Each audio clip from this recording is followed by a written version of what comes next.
Auditeurs, auditrices, bonjour, bienvenue dans ce nouveau podcast. Je suis Claude, chargé de transition numérique du Centre Audrey-Bartier de Wimereux et heureux de vous partager un nouveau sujet de réflexion qui concerne la progression de l'intelligence artificielle ou l'abréviation IA.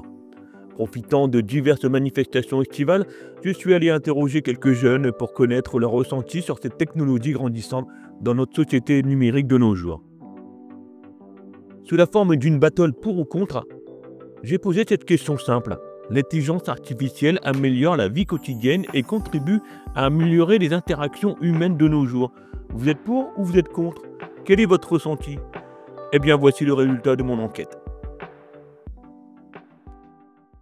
Alors moi, l'intelligence artificielle, ça me fait peur. Pourquoi? Pour la simple et bonne raison qu'en fait, j'ai vu qu'on pouvait même emprunter la voix de quelqu'un et se faire passer pour quelqu'un grâce à sa voix. Et même, on peut prendre la photo de quelqu'un et la faire parler. Enfin voilà. Donc ça m'inquiète pour l'avenir parce que j'ai peur que du coup, il y a beaucoup d'usurpation d'identité et que ça crée des problèmes. L'intelligence artificielle, déjà, c'est pratique, mais c'est aussi dangereux, car on ne sait pas qu'est-ce qui peut se passer derrière si on pose des questions. Il y a des gens qui arrivent à contourner les sécurités, et, je suis craintif pour le monde plus tard, car si les intelligences artificielles prennent le travail, ils arrivent à faire tout pratiquement comme des humains, nous, on n'aura plus de métier, et peut-être qu'un jour, ce sera eux qui vont prendre le contrôle du monde. Plus avec ChatGPT. Et qu'est-ce que vous faites avec ChatGPT? Je lui pose des questions, par exemple, rédige-moi ma lettre de motivation pour telle structure à telle personne et ça me le sort. Enfin, j'ai même plus besoin de faire réfléchir mon cerveau.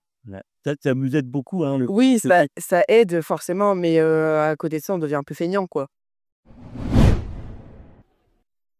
Alors j'ai envie de dire d'être pour au niveau rendre facile la vie pour certaines personnes.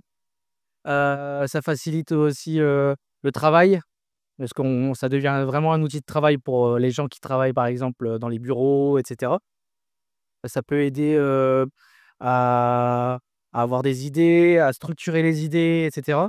Par contre, on peut être aussi contre par rapport au contact humain. Là, par exemple, je suis plutôt contre parce qu'on peut vite s'enfermer et on voit déjà des comportements un peu étranges au niveau de l'intelligence artificielle, notamment au niveau des jeunes qui tombent amoureux, par exemple, de l'intelligence artificielle. Et ça peut devenir dangereux, euh, qui deviennent amis avec l'intelligence artificielle, alors que ça reste un robot, quoi. Donc voilà, c'est mon avis. Est-ce que ça va dégrader l'intelligence humaine? Ça peut, si on ne sait pas, attention. Sur ChatGPT, admettons. Ça peut, en fait, je pense que ça va être comme les réseaux sociaux, il faut poser une limite et sa propre limite, en fait. Ce qui est compliqué, par exemple, avec les réseaux sociaux, on voit que certains jeunes deviennent accros et on peut devenir accro, du coup, à l'intelligence artificielle, pour moi. C'est un outil comme les réseaux sociaux qui peut devenir un fléau. Alors pour moi, l'intelligence artificielle, c'est bien d'un côté puisque on peut avoir plein de renseignements au quotidien sur beaucoup de choses puisque c'est une intelligence. Par contre, et puis même pour la médecine, ça peut développer beaucoup de choses pour qu'on puisse se guérir peut-être plus vite, avoir d'autres techniques pour se guérir. Après, d'un point de vue négatif, ça peut envahir tout le monde. Pas sûr que... Enfin, est-ce que ça va pas renfermer tout le monde là-dedans et qu'on s'occupe plus des uns des autres, en fait? Est-ce que vous pensez que l'intelligence artificielle va encore aggraver, entre guillemets, aggraver ou améliorer, la communication entre les humains? Alors pour moi, oui, ça peut, isoler les gens. Parce que justement, c'est une intelligence artificielle, donc ça peut créer peut-être le fait que les enfants n'aillent plus à l'école et qu'ils apprennent grâce à l'intelligence artificielle. Pour moi, je pense que oui, ça peut isoler les humains. Après, il y a aussi du bon, hein, comme je disais tout à l'heure, sur le fait qu'on puisse évoluer dans la médecine, sur toutes ces choses où des fois on n'a pas trop les réponses à l'heure actuelle. Mais pour moi, oui, ça isolera les gens. Ça, c'est une certitude.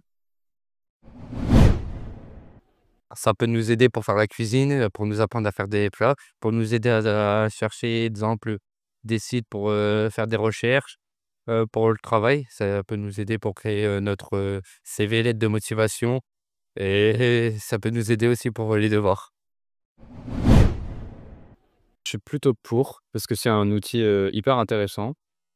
Après, ouais, ça dépend parce qu'on peut être enclin à l'utiliser au quotidien et ça peut nous enlever en autonomie et en créativité aussi. Donc, faut l'utiliser, mais à bon escient. Je suis contre parce que ça ferait qu'il y aurait plus de personnes qui seront au chômage. Quoi? Notre réaction? Moi, je suis pour parce que ça peut faire avancer la science, beaucoup d'un coup et nous, on l'a vu avec un chercheur, il nous a dit que l'IA, ça a fait avancer beaucoup ses recherches, donc je suis pour quand même. Même s'il y a des aspects négatifs, c'est quand même, bénéfique pour nous.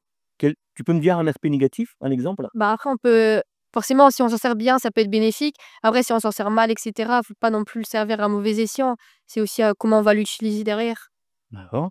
Une autre réaction? Alors moi, je trouve que ça peut améliorer la vie quotidienne. Bah, genre, par exemple, j'ai des calculs et que j'y arrive pas, bah, je lui demande, elle peut me donner les calculs.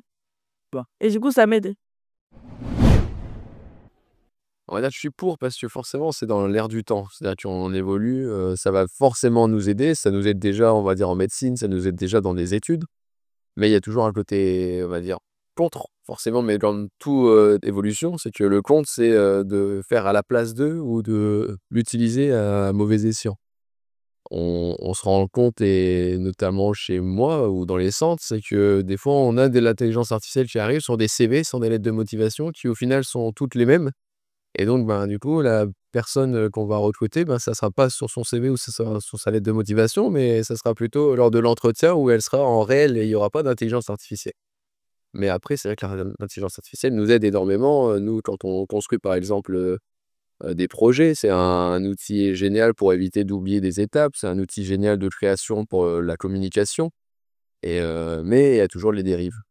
Et le droit à l'image aussi à remettre en question parce que il nous arrive aussi d'utiliser des fois l'intelligence artificielle, mais est-on sûr que l'image utilisée est vraiment issue de nulle part ou est-ce qu'elle n'est pas copiée? Voilà, donc on est au début. Il va falloir qu'on travaille, nous, dans nos centres sociaux pour essayer d'y répondre le mieux possible et d'accompagner les habitants à l'utilisation. Eh bien voilà, c'est terminé. Un grand merci à tous nos jeunes participants, auditeurs, auditrices. J'espère que ce sujet vous a plu.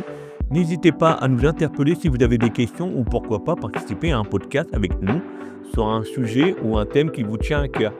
Ou pour faire connaître votre talent ou mettre en avant l'engagement d'une association par exemple. Ce sera un grand plaisir. On vous dit à bientôt pour un nouveau sujet. En attendant, restez connectés. Bye bye.